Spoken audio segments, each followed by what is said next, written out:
Mereka adalah agen pengusir arwah gentayangan. Lucy memiliki kekuatan bisa berkomunikasi dengan arwah, dan arwah di depannya meminta bantuannya. Beberapa tahun yang lalu, sang ibu membawa Lucy untuk mendaftar menjadi salah satu agen pengusir arwah. Lucy tidak ingin menjadi agen pengusir hantu karena dia ingin hidup normal, tapi ibunya menolak keras bahkan mengancam Lucy. Lucy tetap menjadi agen pengusir hantu, dan karena usahanya melindungi teman-temannya, dia diterima dengan baik. Lucy dan anggota agen lainnya mengikuti Jacop menuju lokasi misi mereka selanjutnya. Sampai di tempat lokasi, ternyata tipe hantu yang mereka hadapi adalah tipe 2, bukan tipe 1. Teman-teman Lucy meminta Lucy untuk menghampiri Jacop dan memberitahukan keadaan mereka. Lucy segera menghampiri Jacop. Dia memberitahukan keadaan mereka sebenarnya, tapi Jacop sama sekali tidak percaya dan mencerca Lucy dengan berbagai macam pertanyaan. Semua teman Lucy tidak selamat, hanya Nori yang selamat, tapi Jacop segera berlari ketika melihat kekacauan di dalam. Jacop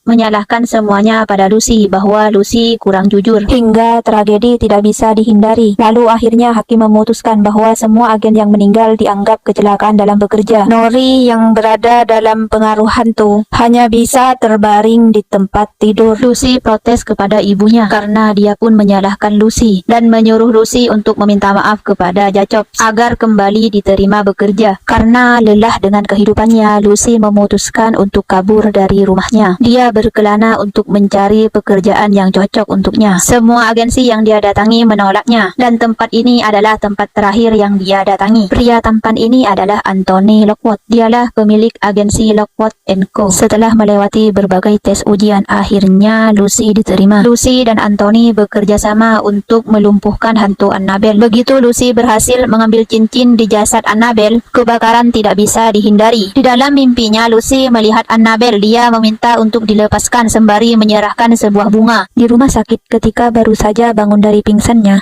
Lucy melihat bunga yang sama di dalam mimpinya. Inspektur Barnes menahan Anthony karena sudah membuat rumah Bu Hope terbakar. Anthony dikenakan denda 60.000 pound dan harus diserahkan kepada Bu Hope. Giorgio meminta Anthony untuk memecat Lucy karena dia menganggap Lucy sangatlah gila. Lucy tertidur dan dia tanpa sengaja menjatuhkan cincin Annabelle, dan dari cincin itu keluarlah hantu Annabelle. Lucy hendak berkomunikasi kembali dengan hantu Annabelle. Tiba-tiba Annabelle merasuki Lucy dan hendak mencumbu Anthony. Inspektur menelpon Anthony dan memintanya untuk memecat Lucy karena Lucy tidak lulus kualifikasi.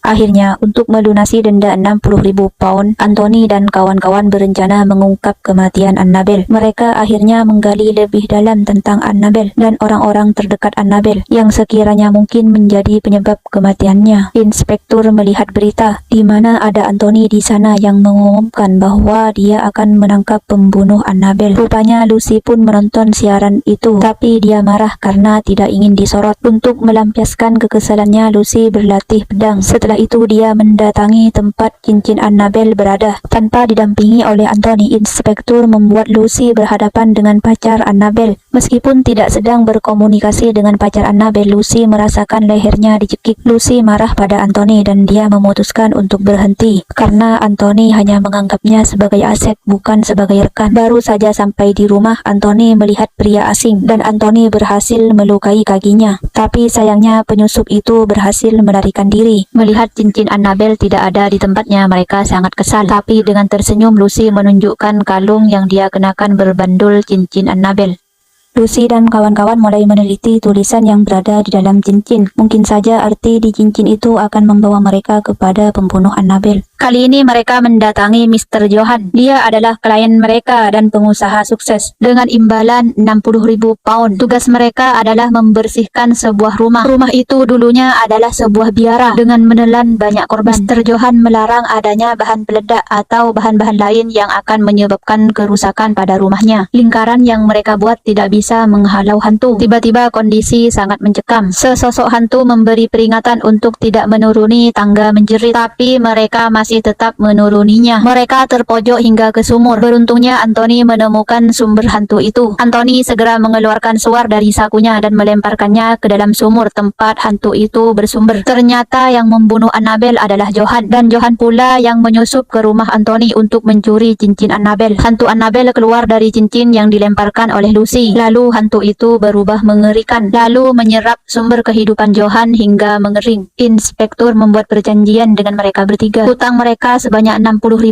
pound akan dianggap lunas, tapi mereka harus merahasiakan tentang Johan. Anthony memberikan penghargaan kelulusan kelas 4 pada Lucy atas prestasi yang ditorehkan oleh Lucy, sehingga sekarang tidak ada lagi yang akan meremehkan Lucy. Lucy baru saja hendak meletakkan piagam penghargaannya ketika sebuah suara memanggilnya dengan lirih. Mereka kembali mendapatkan klien, dan kali ini tugas mereka adalah mengamankan sebuah pemakaman besar. Giorgio seperti terhipnotis oleh lempengan bundar yang dipeluk oleh kerangka mayat. Lucy segera melempar segel ke arah tengkorak. Barulah tidak lagi terdengar suara yang memanggilnya. Sesampainya di rumah, Lucy segera mendatangi sebuah tabung yang berisi kepala tengkorak, dan benar saja hantu tengkorak itu bisa berbicara dan berkata bahwa di rumah ini ada hantu tipe 3. Lucy mengatakan apapun yang dikatakan oleh tengkorak itu, bahwa di rumah mereka ada hantu tipe 3, tapi mereka berdua tidak percaya pada Lucy, dan Anthony mengancam Lucy akan memecatnya jika masih mengungkit kamar di atas. Antonio mendatangi Lucy untuk meminta maaf. Dia juga membantu Lucy untuk mengobati luka di tangannya. Anthony dan Lucy tidak menemukan keberadaan Giorgio di kamarnya, hanya menemukan sebuah teka-teki yang berhasil dipecahkan. Ternyata Giorgio kembali ke makam untuk melakukan penyelidikan, tapi inspektur memergokinya.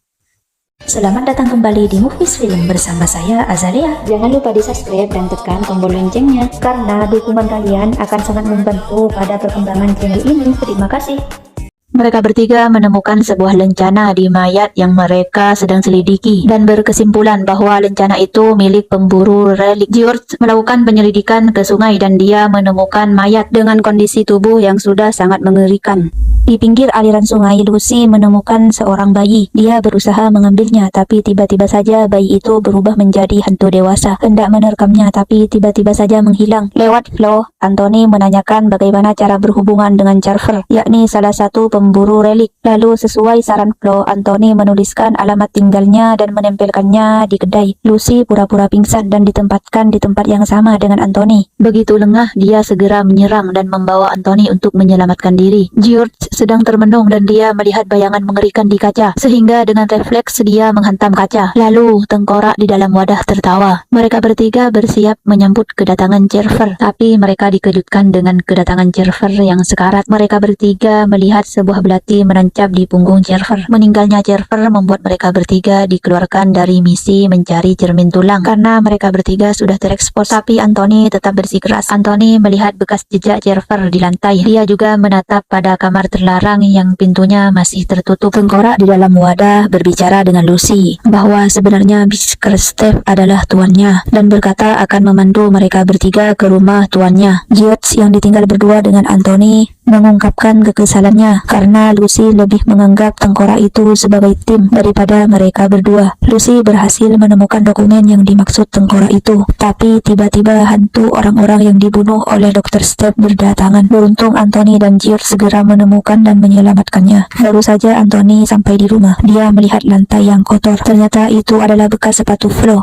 Mereka bertiga mulai menyelidiki isi dari dokumen yang mereka ambil di rumah Dr. Steph. Ternyata adalah resep cermin tulang yang mengikat 7 jiwa. Lucy didekati oleh pria dari agensi lain. Pria itu meminta Lucy untuk menjadi teman kencannya dan menemaninya ke pesta, dan tanpa sengaja interaksi mereka disaksikan oleh Anthony. Lucy sudah bersiap dengan gaun pestanya ketika Anthony datang dan memberikan Lucy sebuah kalung milik orang terdekat Anthony dahulu. Karena sedang sibuk meneliti dengan temannya, George memutuskan untuk menyusul ke pesta. Anthony kembali memeriksa peta di tangannya ketika Lucy menghampirinya dengan gaun cantiknya. Tanpa kehadiran George, mereka pergi ke pesta layaknya pasangan. Lucy didatangi oleh wanita petinggi Vitas, dan dengan percaya dirinya menawarkan Lucy untuk bergabung dengan agensinya. Tapi Lucy menolaknya bahwa Lockwood & Co adalah tempatnya sekarang. George mulai berkemas, dia sudah bersiap untuk berangkat tanpa menyadari bahwa hantu tengkorak mengawasinya. Anthony dan Lucy diam-diam menyusup ke tempat penyimpanan, tapi sayangnya keberadaan mereka diketahui. Untuk menyelamatkan diri dari kejaran petugas, Anthony mengaktifkan penyiraman garam.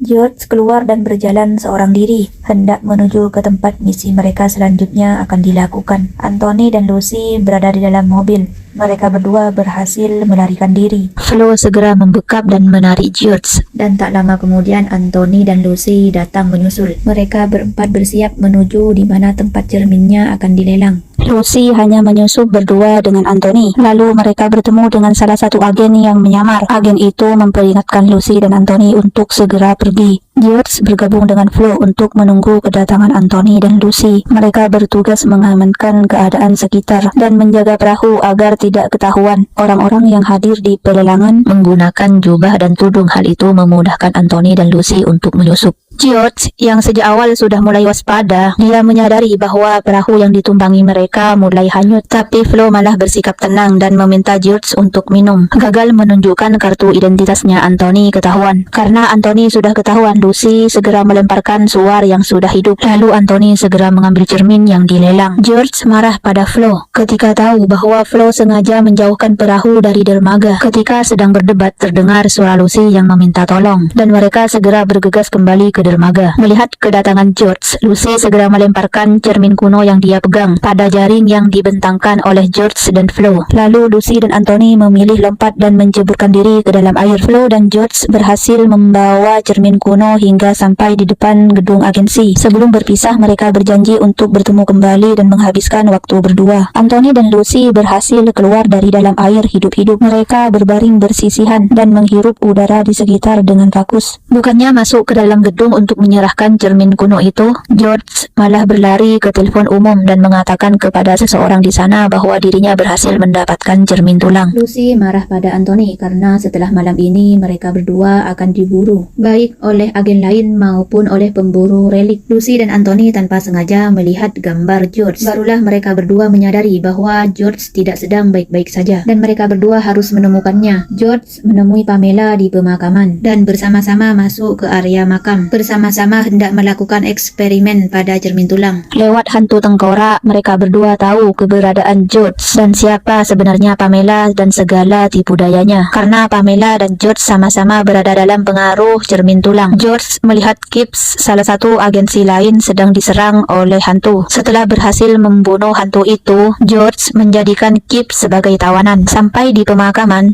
Anthony dan Lucy tidak menemukan keberadaan mayat Steph dan mereka berdua harus berhadapan dengan agensi lain yang membuntuti mereka berdua. Dengan hanya ditemani oleh tengkorak hantu, Lucy masuk semakin dalam untuk mencari keberadaan George. George mempertanyakan keputusan Pamela menjadikan Gibbs sebagai objek uji coba. Dia semakin mempertanyakan Pamela begitu melihat pisau yang digunakan olehnya sama dengan pisau yang menancap di punggung Carver. Anthony dan agensi lain yang ada di sana bekerja sama untuk melawan pemburu relik. Lucy berhasil menemukan keberadaan George dan dia menawarkan diri untuk menggantikan George menjadi objek uji coba. Pemburu relik berhasil menembak Anthony sehingga Anthony jatuh ke dalam lubang rahasia. Lucy tidak mau menatap cermin tulang dan dia mengarahkan tengkorak hantu pada cermin tulang yang mencoba menariknya, dan beberapa kilas balik bayangan terlintas di pikirannya. Karena cermin tulang pecah, hantu Dr. Steph berhasil bangkit dan hendak membunuh mereka berdua. Tapi untungnya Anthony datang dan menyelamatkan Lucy dan George. Akhirnya semua agen berhasil diselamatkan. Inspektur menanyakan kronologi kejadian tapi semuanya bungkam, serta agensi Lockwood & Co berdamai dengan agensi Gibbs. Lucy prihatin dan merasa bersalah pada hantu tengkorak yang tidak mau berbicara. Anthony memutuskan untuk saling terbuka dengan rekan setimnya, meskipun itu tentang isi dari kamar yang terkunci di atas. Sampai jumpa di series kedua.